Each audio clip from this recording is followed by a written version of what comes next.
الحمدللہ رب العالمین والعاقبۃ للمتقین اعوذ باللہ من الشیطان الرجیم بسم اللہ الرحمن الرحیم نصر من اللہ وفتح قریب وبشر المؤمنین صدق اللہ العظیم اللہم صلی وسلم علی عبدک ورسولک وحبیبک سیدنا محمد النبی الامی وعلی آلہ واصحابہ وبارک وسلم۔ استاد محترم، قائد محترم جناب عبدالستار خان بابر صاحب، مولانا حکیم عبدالحمید صاحب، امیر ضلع جناب مولانا سلیم اللہ ارشد صاحب، محترم فتح اللہ خان میاخیل، نوجوان قائد امیدوار برائے تحصیل چیئرمین درابن جناب احسان اللہ خان میاخیل، حضرت مولانا عماد الدین صاحب، محمد نواز صاحب، حاجی حبیب الرحمان صاحب،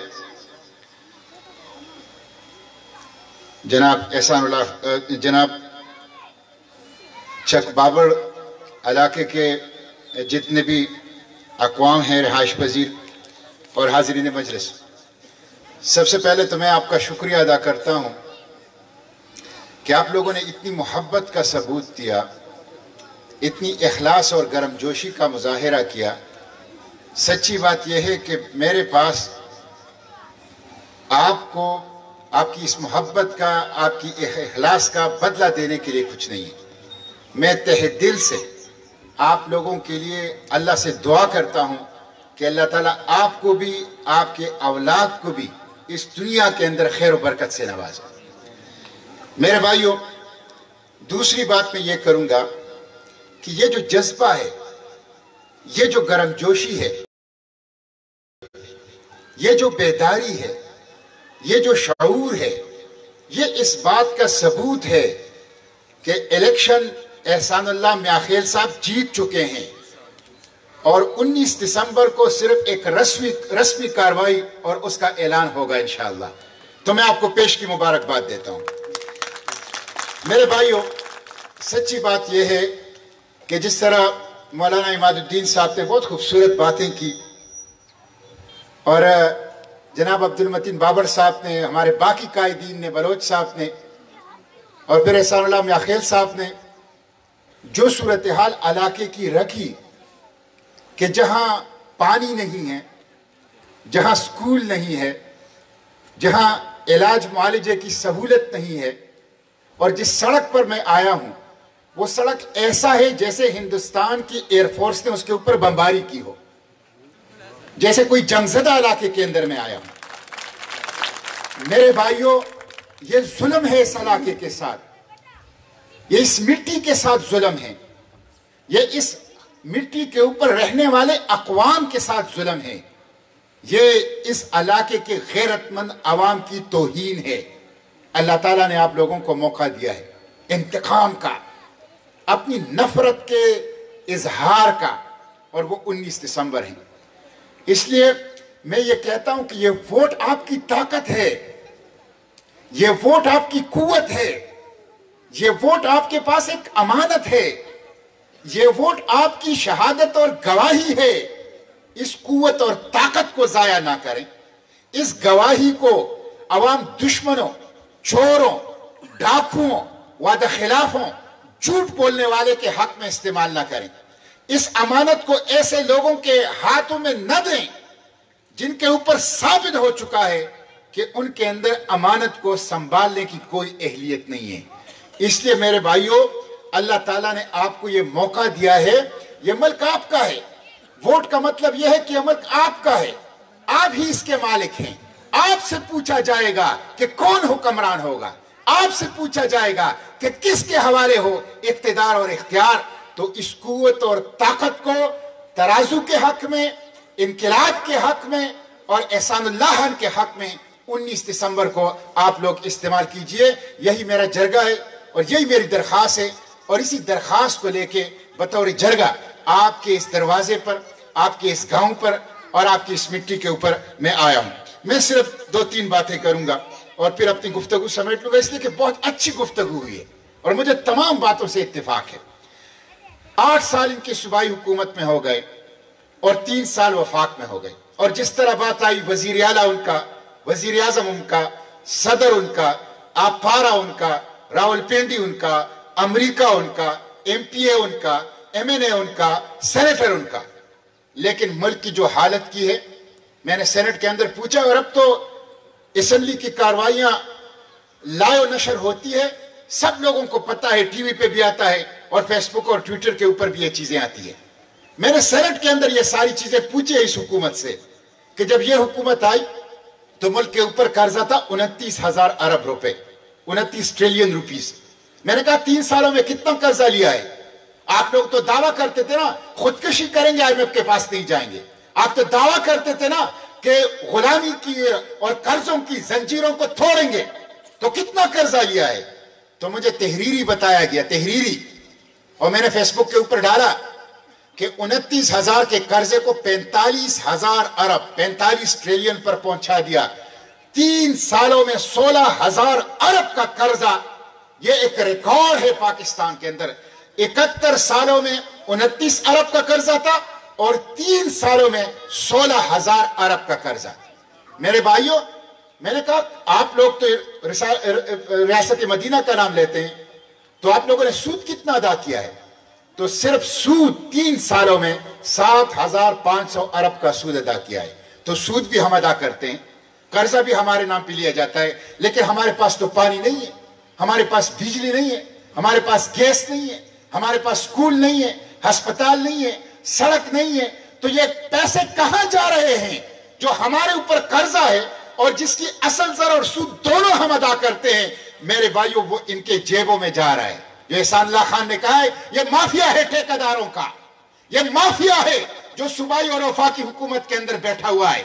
इन माफिया के पेटों में, इनके जेबों में, इनके अकाउंट्स के अंदर वो कर्जा जा रहा है। ये कौम के दुश्मन है मेरे भाइयों।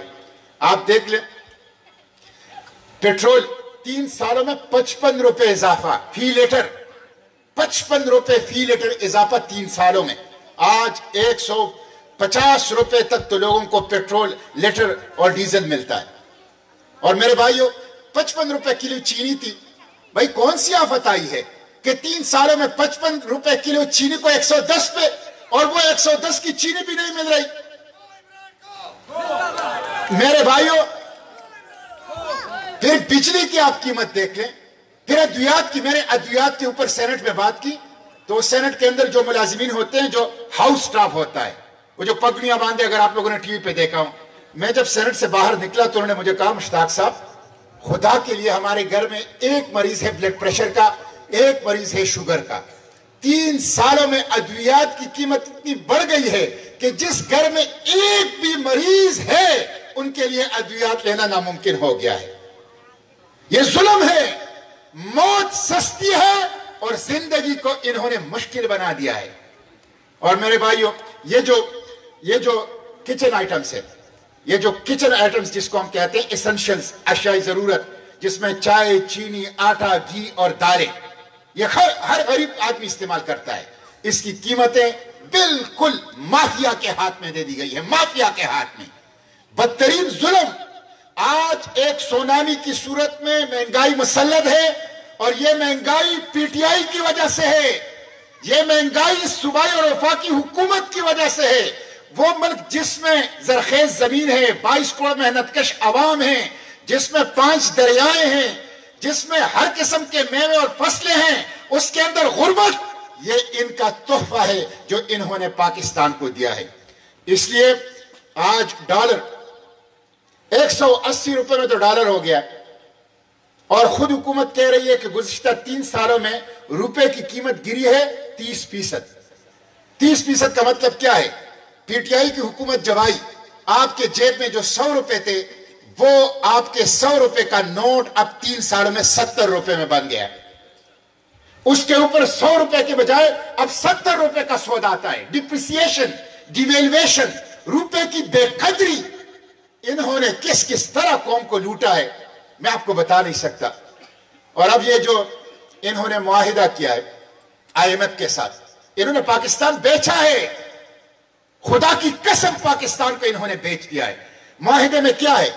آپ معاہدے کو دیکھ لیں، اس میں ایک یہ ہے کہ کوئی روئے یا ہنسے، ہر مہینے 6 روپے پیٹرول کی قیمت میں اضافہ ہوگا۔ پتہ نہیں ان کے سینوں میں، مجھے تو نہیں لگتا کہ گوشت پوش کا دل ہے، یہ تو پتھر کا اور لوہے کا دل لگتا ہے۔ ان کو ترس نہیں آ رہا، لوگوں سے جینے کا حق چھین رہے ہیں، یہ جینے کا حق چھین رہے ہیں لوگوں سے۔ ہر مہینے میں 6 روپے لیٹر اضافہ ہوگا۔ اس میں دوسری بات یہ لکھی گئی ہے کہ ہر مہینے میں بجلی کے بلوں میں اضافہ ہوگا۔ اس میں تیسری بات یہ لکھی گئی ہے کہ 6100 ارب روپے کے ٹیکس ان لوگوں سے ہم جمع کریں گے جون تک۔ تیار ہو جاؤ، ایسے ڈاکو مسلط ہے، 6100 ارب روپے کے ٹیکس ہر صورت میں اس غریب قوم سے، اس مقروض قوم سے انہوں نے جون تک جمع کرنے ہیں، جن میں 400 ارب کے نئے ٹیکس ہیں اور 200 ارب روپے کا جو ڈیولپمنٹل فنڈ ہے اس کو کٹوتی۔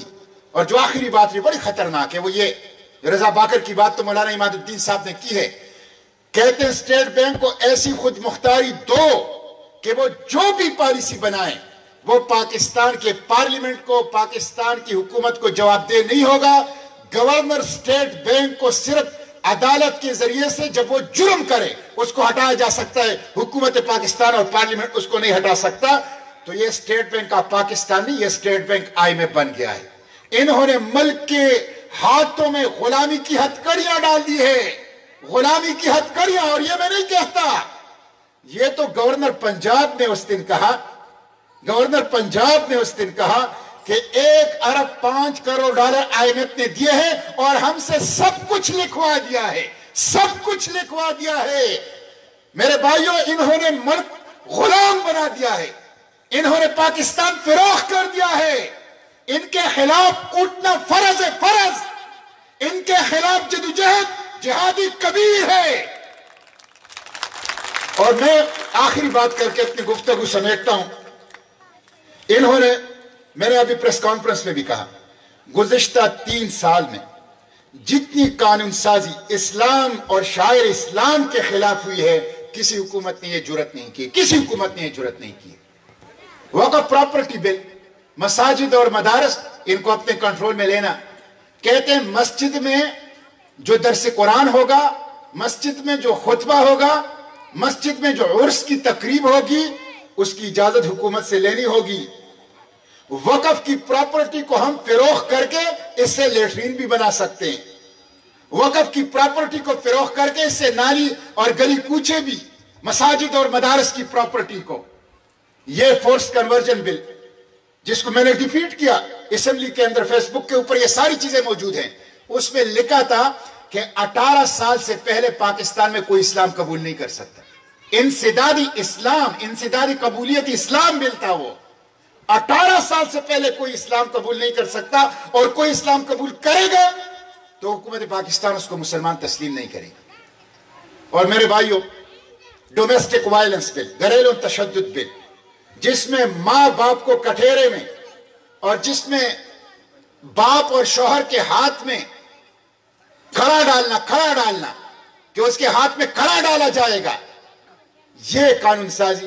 اور اس دن میں اسی پہ گفتگو سمیٹ لیتا ہوں، اس دن میں نے ایک بل پیش کیا جہاں حکومت پاکستان کے قوانین میں قانون ہے، اس کو کہتے ہیں ٹرانسجینڈر پروٹیکشن آف رائٹ بل۔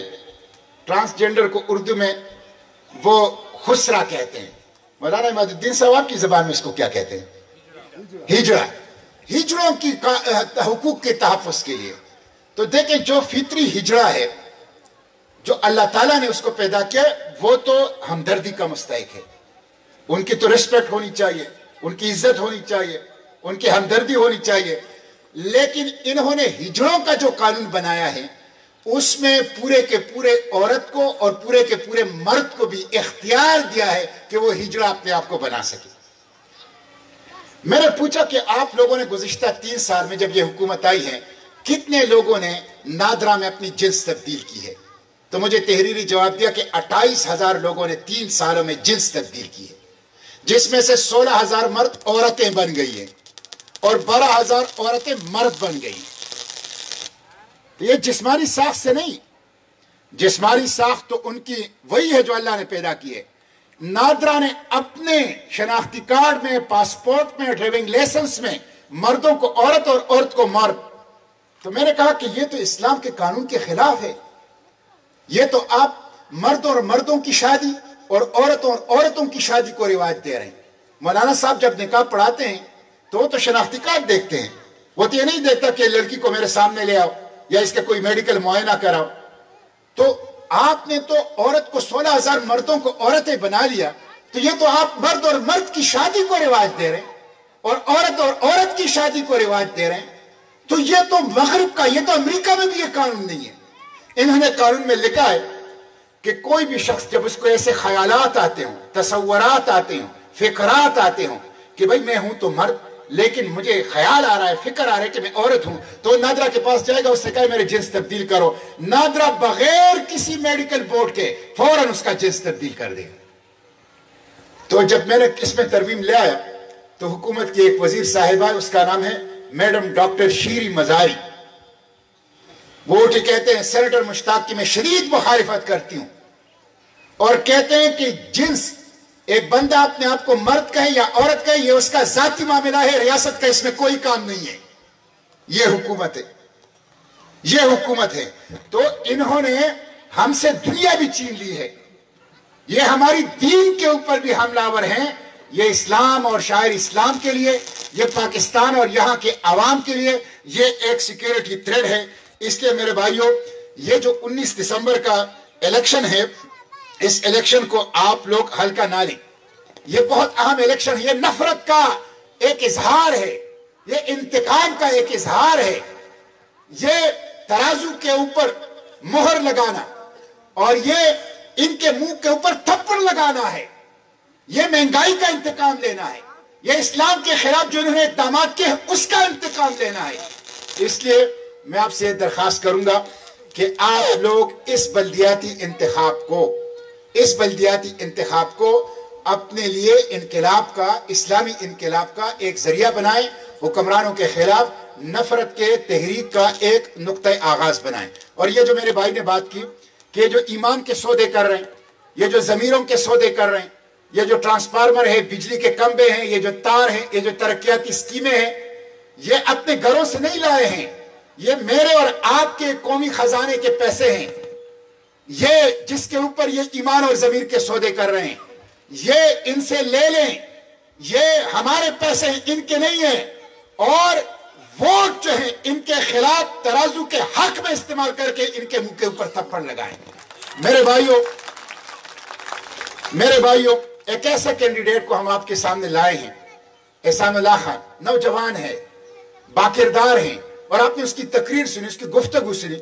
एक बंदे के चेहरे को देख के पता चलता है, उसकी पेशानी के नूर को देख के पता चलता है, उसकी आंखों की चमक को देख के पता चलता है कि यह बंदा किस किरदार का है और यह किस माजी का है।